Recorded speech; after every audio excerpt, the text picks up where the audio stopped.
জাবের বলতেছে, হুজুর আমি কি মরে গেছি? আপনি কেন আগে বলেন নাই আপনি ক্ষুধার্ত? ইয়া রাসূলুল্লাহ, আপনি আর মাটি কাটবেন না, আপনি বসেন, আমি বাড়ি থেকে দৌড়ে আসব, দেখে আসি ঘরের মধ্যে কি আছে। হযরত জাবেরের বাড়ি থেকে জাবালে আবু সিলা একবারে পিছনেই। জাবেরের বাড়ি যেইখানে, জাবালে আবু সিলাটা জাবেরের বাড়ির পিছনেই। ওইখানে 3 দিন 3 রাত তুমি সিজদার মধ্যে কেঁদেছিলেন। একাধারে 3 দিন 3 রাত সারা মদিনার মধ্যে কোথাও নবী নাই, নবী নাই, নবী নাই, নবী নাই। তন্ন তন্ন করে সাহাবীরা খুঁজে, রসুল নাই, রসুল নাই। ওই জাবালে আবু সিলার ছোট্ট গুহার মধ্যে সে আমার নবী 3 দিন 3 রাত সিজদার মধ্যে তিনি কেঁদেছিলেন। হযরত জাবেরের বাড়ির পিছনের পাহাড়টার নাম জাবালে আবু সিলা। হযরত জাবের রাদিয়াল্লাহু আনহুর যে বাড়িটা, সেটা বর্তমানে মসজিদ বানায় রাখা হয়েছে। ওই বাড়িতে দৌড়ে জাবের আসছে, বিবিকে ডাক দিয়ে বলেন, বিবি কি পরিমাণ ঘরে খাবার আছে বলো? রসুল ক্ষুধার্ত, না খাওয়া পেটের মধ্যে পাথর চাপা দিয়ে কাপড় দিয়ে নবী বেঁধে রাখছে। বিবিরে, আমার রসুল ক্ষুধার্ত, বলো ঘরের মধ্যে কি খাবার আছে? বিবি ডাক দেয়া বলতেছে, স্বামী গো, মাত্র একটা ছাগলের বাচ্চা আছে আর 1 ছা গম আছে, ছাড়া আর কিছুই নাই। বিবিরা, ছাগল জবাই করে দিয়ে যাচ্ছি, তুমি ছাগল রান্না করবে আর গম পিষে তুমি রুটি বানাও, আমি আমার রসুলকে দাওয়াত করে নিয়ে আসবো। আজকে জাবেরের বাড়ি রসুলের দাওয়াত হবে। জাবেরের স্ত্রী ডাক দিয়ে বলতেছে, স্বামী দাওয়াত তো দিবেন, কিন্তু কানে কানে একটা কথা শুনে যান। বলো বিবি, কি বলতে চাও?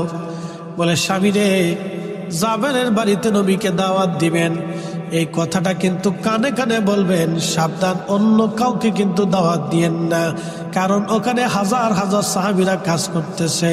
আমি জানি সবাই ক্ষুধার্ত, সবাই যদি জানে জাবেরের বাড়ি দাওয়াত হয়, এত মানুষের মেহমানদারি কিন্তু আমি করতে পারবো না। আপনি রসুলকে কানে কানে বলে আসবেন। জাবের বলেন, ঠিক আছে, আমি যাবো, আবার আসবো।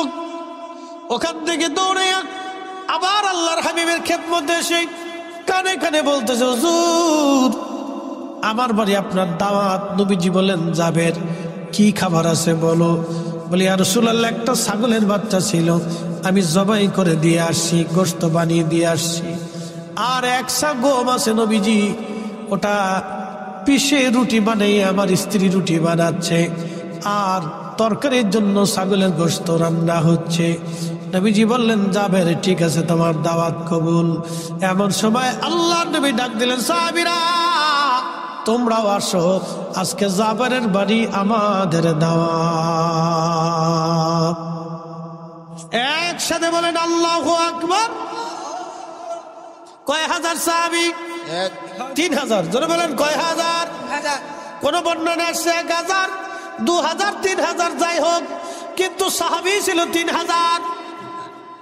ছাগল কয়টা? একটা। গম কয় মণ? 1 ছা।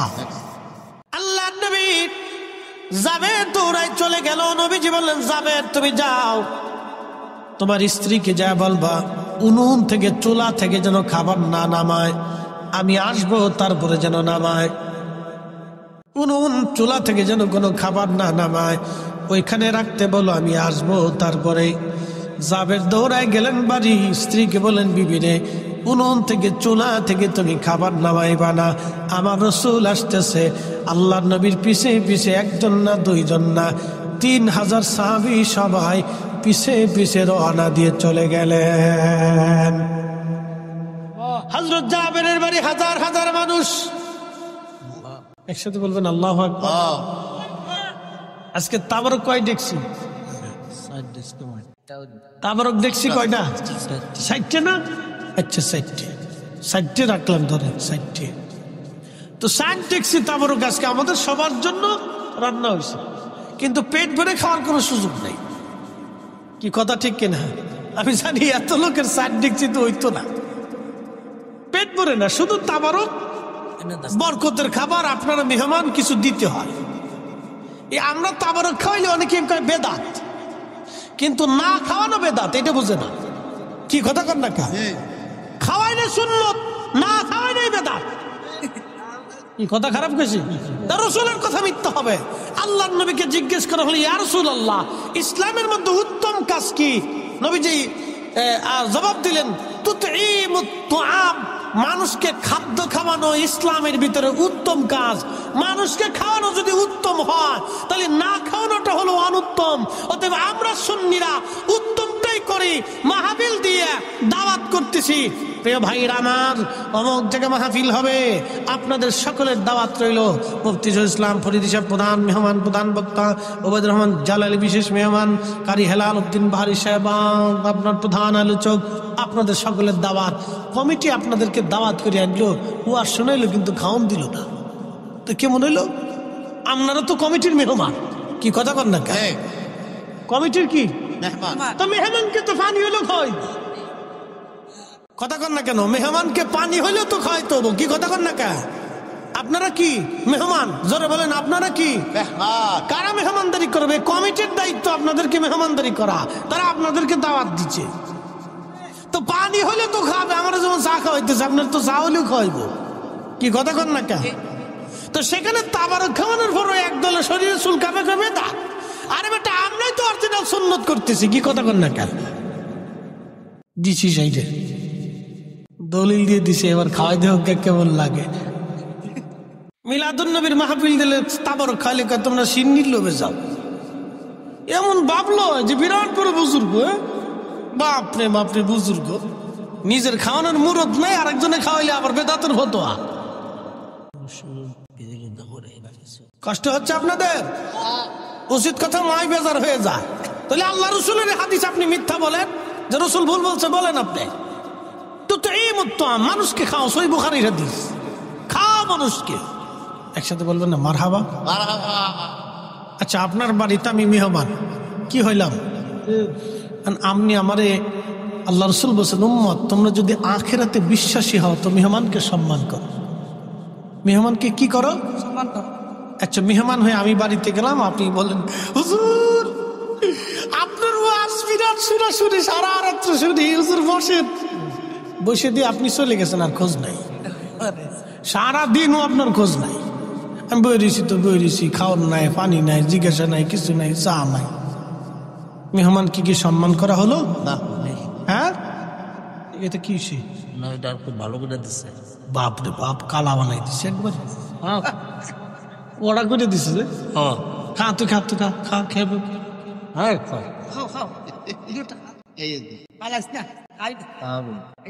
খাইস নে, খাইস নে, খাইস নে, বিপদ আছে, খাইস নে, বিপদ আছে, খাইস নে, খাইস নে, খাইস নে। সহজ সরল মানুষ কোন দিকে যাইব, তাল পাইতেছে না, তাল পাইতেছে না। মরে গেলে মরে যায় গা, তো জানাজা পরে যাবো আজকে ইনশাল্লাহ, চিন্তা নাই।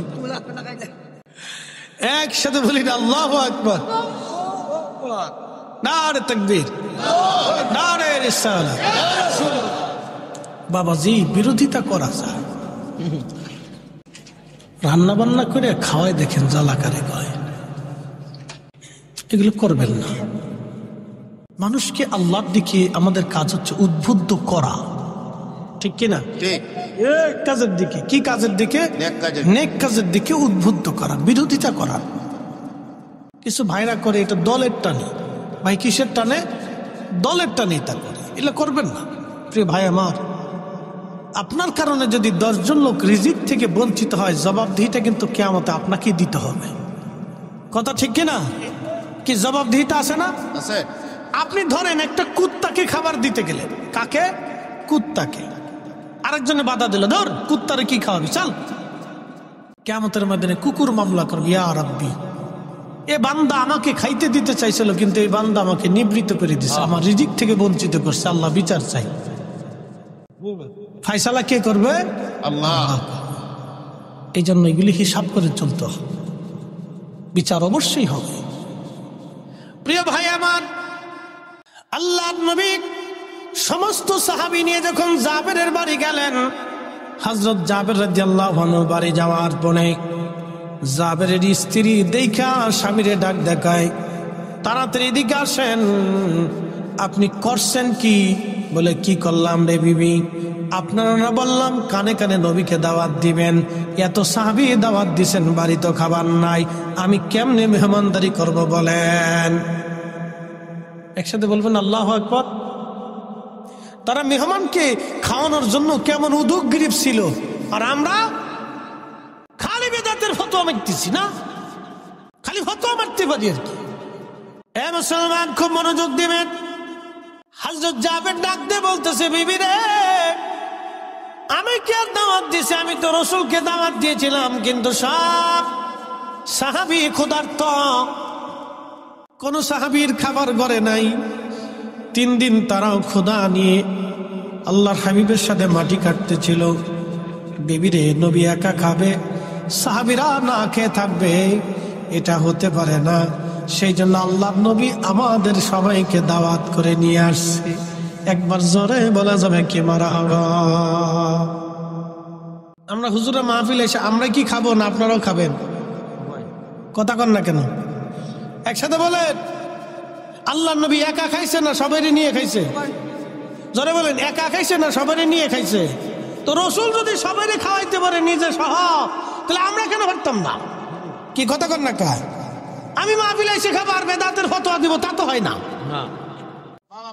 না, এটা হচ্ছে কি, অনেকে বুঝে না, দলের টানে বলে ফেলায়, ঝুঁকে ঝুঁকে বলে ফেলায়। কিন্তু ঝুঁকে ঝুঁকে বললে তো আমার জবাবদিহিতা আছে বাবা, কথা ঠিক কিনা? জবাবদিহিতা তো আছে। ধরেন অ্যাটেনশন, একজন মসজিদে যাচ্ছে, আর আপনি তারা বললেন, দেখ বেটা, হ্যাঁ কাজ আছে, সব পরে যাই সে। আচ্ছা, সে এই কারণে নামাজ পড়লো না, কিয়ামতের ময়দানে কে জবাব দিবে? ফরিদি সাহেব দিবে না আপনি দিবেন? আপনাকে দিতে হবে। যে বাধা দিবে তাকে দিতে হবে। তো এই জন্য নেক কাজে আমাদের বাধা দিতে হয় না, উৎসাহিত করতে হয়। আল্লাহ নিজে উৎসাহিত করছে এই আয়াত দিয়ে।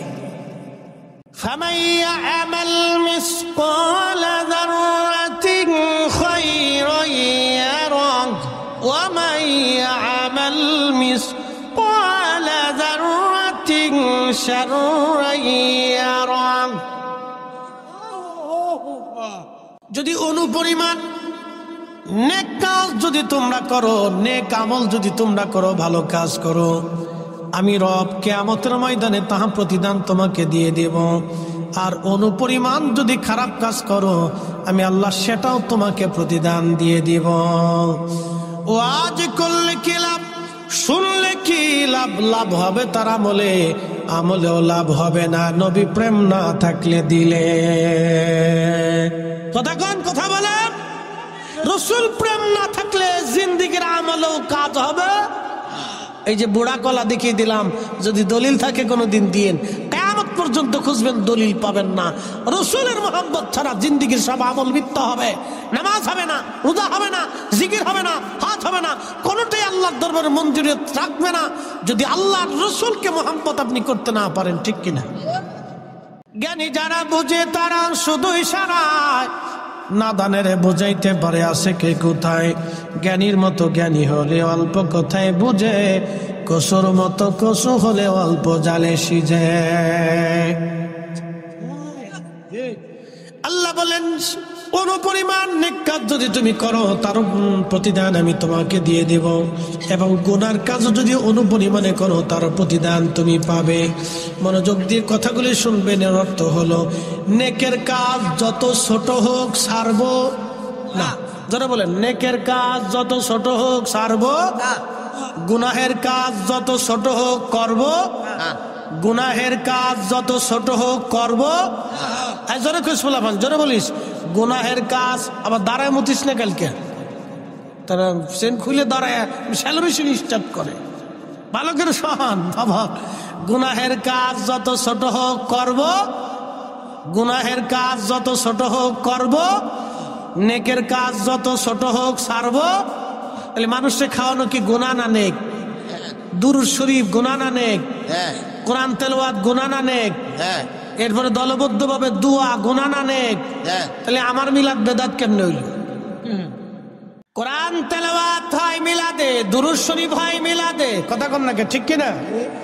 মিলাদে আল্লাহর জিকিরও হয়, নবীর নাতও হয়, এরপরে দোয়া হয়, এরপরে তাবারক হয়, তাবারকে নেক, দোয়াতে নেক, জিকিরে নেক, দুরুদে নেক, কোরআন তেলাওয়াতে নেক।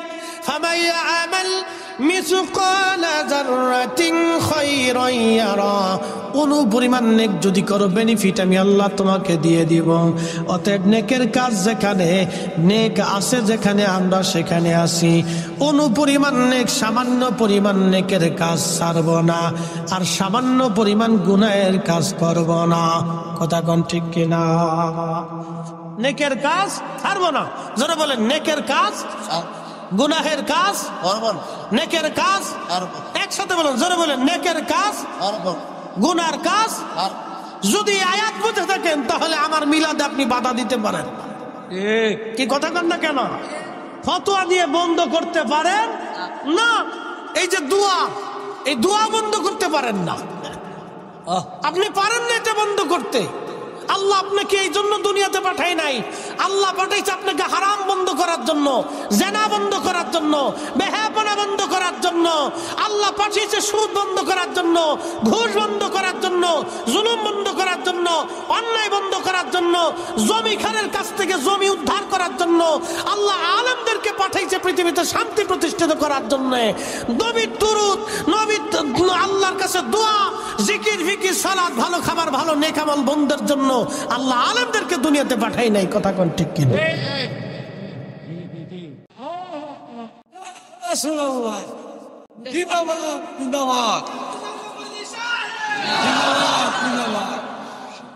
বুঝতে কি আর কোনো অসুবিধা আছে? আমি একবারে সহজ সাবলীল ভাবে আপনাকে বোঝানোর চেষ্টা করছি। বাবাজি আমার, আল্লাহ আমাদেরকে প্রত্যেকে আল্লাহর আদালতে দাঁড়াইতে হয়, কথা ঠিক কিনা? একটু জবান খুলে দুরূদ শরীফ পড়েন, আল্লাহুম্মা সাল্লি আলা, আল্লাহু আকবার, মুহাম্মাদ ওয়া আলা আলিহি লাস্ট রাসূলুল্লাহ লাস্ট।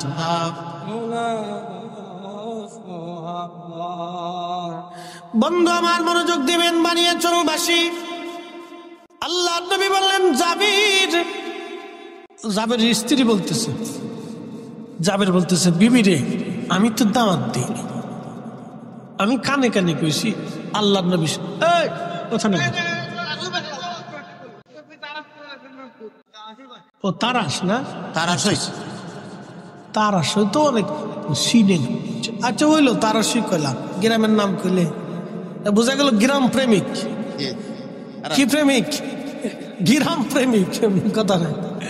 তারাসই মুসলমান, তারাসই, এটা তারাসই নাম কি? তা এর অর্থ কি? গ্রামের নাম। আচ্ছা আমি কই শোনেন, আমি গেছি ভারতের এক জায়গা, এই কুচবিহার মাহফিল করতে। এলাকার নাম হচ্ছে গাদুহুতা। এলাকার নাম কি? গাদুহুতা। নারায়ণগঞ্জে আছে পাগলা, এরপরে আছে ২৫০০। কি নামের নাম? আমাকে ফরিদপুরে আছে বাঙ্গা, জোড়া লাগে নাই। নাম আছে মধুখালী, কিন্তু মধু নাই। আছে বোয়ালমারি, কিন্তু বোয়াল নাই। ও তো কোয়ালিটির নাম। বানিয়াসুম, কে নাম দিছে জানি না, বানিয়াসুম। এটা কি নাম? অর্থ টর্থ কি, কিসের কিচ্ছু বুঝলাম না। বানিয়াচং বা বানিয়াচং, যাই কন আর কি, কোনো অর্থ খুঁজে পাই না। এটা কি সংস্কৃতি ভাষা, না বাংলা ভাষা, না হিন্দি ভাষা, না উর্দু ভাষা, তাও কইতে পারি না। নাম হয়েছে আর কি। যাই হোক, বানিয়া চং। এরপরে আমাদের ফরিদপুরে একটা গ্রামের নাম আছে ১০,০০০, আর একটা গ্রামের নাম আছে গোড়াদহ। ১০,০০০ গোড়াদহ থেকে একজনের বউ ফালাইয়া ১০,০০০ গেছে। বেটায় ফরিদপুর যে মামলা দিয়ে সাল লেখেন, গোড়াদা থেকে বউ ফালাইছে ১০,০০০। দারোগা সাহেব বুঝছে কস না বুঝছে কস, স্যার বুঝছি তো করতেছি। গোড়াদা থেকে বউ ফালাইছে ১০,০০০। বুঝছে কস না বুঝছে কস, সারা বউ তো আমারটা গেছে, আপনার তো গেছে না। লেখেন গোড়াদা থেকে বউ ফালাইছে, এক গ্রাম থেকে ১০,০০০ বউ চলে গেল, কেউ দেখে নাই। স্যার গ্রামের নাম ১০,০০০। তা তো কমিছে কিরম 10,000। তারা সেই মাসে মনোযোগ দিবেন। হাজিরিন, আল্লাহ নবীর সাহাবী জাবেরের স্ত্রী বলতেছে, স্বামী, রসুল যেহেতু দাওয়াত দিয়েছে তাহলে আমার আর কোনো চিন্তার কারণ নাই, কারণ আল্লাহ নবী নিজে হাতে পেরে খাওয়াবে, আমি আর চিন্তা করতেছি না। একবার জোরে বলা যাবে কি মারহাবা।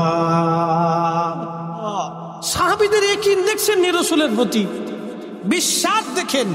আরে জীবনের সব কিছু দিয়ে তারা সাহাবীরা নবীকে বিশ্বাস করত, কথা ঠিক কিনা? আমার চিন্তা নেই। আল্লাহ নবী বললেন, জাবের তোমার স্ত্রীকে ভিতরে যেতে বলো। ভিতরে চলে গেল। উনুন থেকে হযরত জাবের নবী বললেন, খাবারগুলি নামাও, কাপড় দিয়ে ঢেকে দাও। তরকারির পাত্র নামায় কাপড় দিয়ে ঢাকা হলো, রুটির পাত্র নামায় কাপড় দিয়ে ঢাকা হলো। আল্লাহ নবী বললেন, জাবের রে, সব সাহাবীদেরকে কাতার করে বসতে বলো। সব সাহাবী কাতার করে বসে গেলেন। 3000 সাহাবী কাতার করে বসা। নবীজি 3টে রুটি হাত দিয়ে ঢুকাইলেন বাম হাত দিয়া। আল্লাহ নবী পাত্রের উপরে হাত মোবারক রাখলেন, ডান হাত দিয়ে 3টে রুটি নিলেন। আবার তরকারির পাত্রের মধ্যে হাত দিয়ে নবী 1 চামচ তরকারি নিলেন। এইভাবে দিতে দিতে দিতে দিতে একজন না দুইজন না 3000 সাহাবীর সামনে খাবার চলে গেল। একবার জোরে বলা যাবে কি আল্লাহু আকবার।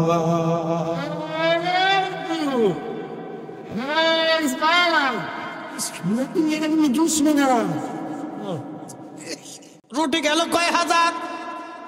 রুটি 3000 গেছে, মানুষই 3000। 3টে করে রুটি গেলে কয় হাজার হয় রে? হ্যাঁ, মুসল্লি ফাঁকা, হিসাব দিয়ে বালা খরচ, অঙ্কে ফাঁকা। রুটি গেছে 9000। একসাথে বলবেন আল্লাহু আকবার। গম কয় মণ? 1 সা, 3.5 সের বরাবর। 3.5 সের, বুঝেন নাই? তাহলে কয় সমান এবার চিন্তা করেন। 1 সা মানে 3.5 সের বরাবর, তাহলে কয় সমান এবার হিসাব করেন। মানুষ 3000, একসাথে কোন আল্লাহু আকবার। রুটি গেল কয় হাজার? বাকি রুটি কোথা থেকে আসলো? যার হাতের নিচে এত বরকত, তিনি নিজে ক্ষুধার্ত। তাই বলে কি আপনি বলবেন রাসূল ক্ষুধার্ত ছিল, নবী অভাবী ছিল, দরিদ্র ছিল, মিসকিন ছিল? নবীকে যেমন মিসকিন বলা যায় না, কারণ নবী দু জাহানের সর্দার, বাদশাহের বাদশা, সুলতানের সুলতান। তিনি ধনীর ধনী, দু জাহানের ধনী, সাইয়্যিদুল কাউনাইন ওয়াস সাকালাইন, ঠিক কিনা? আমার আপনার মতো বাজারে গেছে বিদায় আমার মতো ভাবা যাবে না, আমার মতো খাইছে বিদায় নবীকে আমার মতো খাদক মনে করা যাবে না। আল্লাহ নবীর স্ত্রী আমাদের মা ছিলেন 11 জন। আপনার যদি সামর্থ্য হয় তো 11টা বিয়ে করে দেখেন। যদি বুড়িগঙ্গার পানির মধ্যে না চুবাইছে, আমি ফরিদি জীবনে আর ওয়াজ করব না। আমার মসজিদ বুড়িগঙ্গার পারে, তো হাসনাবাদ হাউজিং এ জমা পড়ে 4-5 হাজার মুসল্লি হয়। আমি একদিন বললাম যে আপনারা তো খালি বলেন রসুল আমরার মতো, তার নিয়ে 90% তা বুঝছে। তা বললাম যে এই গাইডের শুনি 90%, বুঝছো না? তো এই আমি বললাম যে আপনারা তো বলেন রসুল আপনাদের মতো, তা আপনাদেরকে বললাম তাহলে 11টা বিয়ে করে। যদি 6 মাসের মতো না সুবাইছে তাহলে আপনাদের এখানে আর খতিবগিরি করবো না, ওই বুড়িগঙ্গার মধ্যে সুবাইবো। রহমতের পানি, একবার গোসল করলে আর সগিরা টগিরা কিছু তাহে না। ওরে পানির পানি, খালি ফেসা আবার গু আর মুতের ভিতরে। হ্যাঁ, শীতের দিন যে কি পরিমাণে গিরান আসে, বাপরে মা, 1 কিলোমিটার পর্যন্ত বাতাসে গিরান চলে যায়। এই পানির পানি। ঢাকা শহরে 1 কোটি মানুষের সকালবেলা বাথরুম এটার ভিতরে ঢুকে। কত কোটি? 1 কোটি মানুষের বাথরুম সব ওই নদীর ভিতরে চলে যায়। শো করে খালি নামতে দেয়, পেশাব পেশাব, এটা সেটা, কত ফসা গান্দা, বাপরে বাপ। এটার ভিতরে যদি একবার শুবানো যায়, গুনাহ মাফ। বললাম 11টা স্ত্রী কবুল করে দেখান, যদি বউরা মিলে বুড়ি গাওয়ার মতো না সবাইছে তো আমার নাম চেঞ্জ করে থু, আর জীবন আপনাদের নামাজ পড়াইতাম না। আমাদের নুরুল ইসলাম ফারুকী সাহেব শহীদ হয়েছেন, আল্লাহ তার জান্নাতের আলা মাকাম দান করুন। একদিন তিনি ওয়াজে শুনতেছি, ইনি বলতেছেন উনি যখন সৌদি আরব চাকরি করে তখন এক বাঙালি আর এক আরাবিয়ান দুইজনে মারামারি করতেছে। তো বাঙালিদের তো একটা স্বভাব আসে, হাতে কুলাইতে না পারলে কিছু না পাইলে ফার জুতাটা খুলে, কিছু না পাইল বাঙালি কিন্তু খালি হাতে মারামারি করতে পারে না। বাঙালিরা একটা বদ অভ্যাস আছে, মানে বলে চলে কম, তো আরাবিয়ানরা খুব শক্তিশালী, বিরাট শক্তিশালী না, এর গুতাই মতে কিলিয়ে পারে না। কিছু না হইয়া সৌদি আরব যেহেন সে লাঠি সুটি পাবেন না, জুতাটা খুলে নিয়ে জুতা দিয়ে ফিটে দিচ্ছে। কারণ জুতা যেখান যখন ফিটে তখন সৌদিয়ান দাঁড়ায় গেলে হাসে। ফারুকী সাহেব বলতেছে আমি দৌড়ে গেছি, যে সারাসারি করে বললাম কি রে তোরে জুতা দিয়ে ফিটাচ্ছে, তা তুই খালি হাসতেছিস কারণ কি? তো আরাবিয়ান কয় বাঙালি রে কেউ তো কাপুরুষ। বলে কারণ কি? দেহস না জুতা দিয়ে ফিটাইতেছে। জুতা দিয়ে ফিটাইলে কাপুরুষ কেমনি হয়? কয় শোন আমার অনেকগুলি বউ আছে, মাঝে মধ্যে বউরা আমার জুতা দিয়ে ফিটায়। তো তো মহিলা এর লেগে জুতা দিয়ে ফিটায়। সৌদিয়ান ভাবছে যে বেডি, হে তোর বউরা হেরে জুতা দিয়ে ফিটায়, এর লেগে করতেছে তো বেডি, এর লেগেও আমার জুতা দিয়ে ফিটাইতেছে। তাহলে বুঝলেন সৌদিয়ান না 8টা 10টা 12টা 20টা বিয়ে করে সুখে দেয়, মাঝে মধ্যে হেরাও ফিটে নি খা, কিন্তু কয় না। কি কথা কর না কে কয় না, ফিটে ফিটে খেয়ে চুপচাপ থাকে। মনোযোগ দিয়ে শুনে যাবেন। রুটি চলে গেল 9000, সাহাবী রাসূল 3000।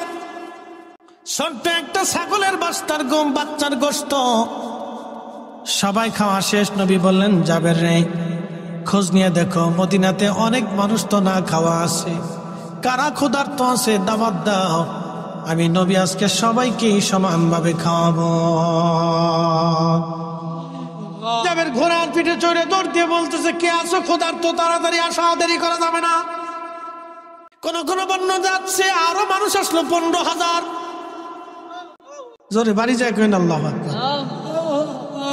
এই 15,000 খাবার দেওয়া হলো 3টে করে রুটি, তাহলে কত হাজার? জোরে বলেন। রুটি গেল 45, আগে গেল 9, তাহলে কত হলো? কি হিসাবকারী না এখন ঠকে গেলে দিই পারল না। রুটি গেল 54, গম কয় সমত? 350। জোরে বলেন কয় সের? রুটি গেল কয় হাজার? 54,000। গোশতের চামচ গেল 54,000, গোশতের চামচ চলে গেল।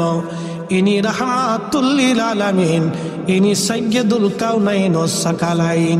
একবার জোরে বলা যাবে কি? তিনি রাহমাতুল আয়ায়ে সাগর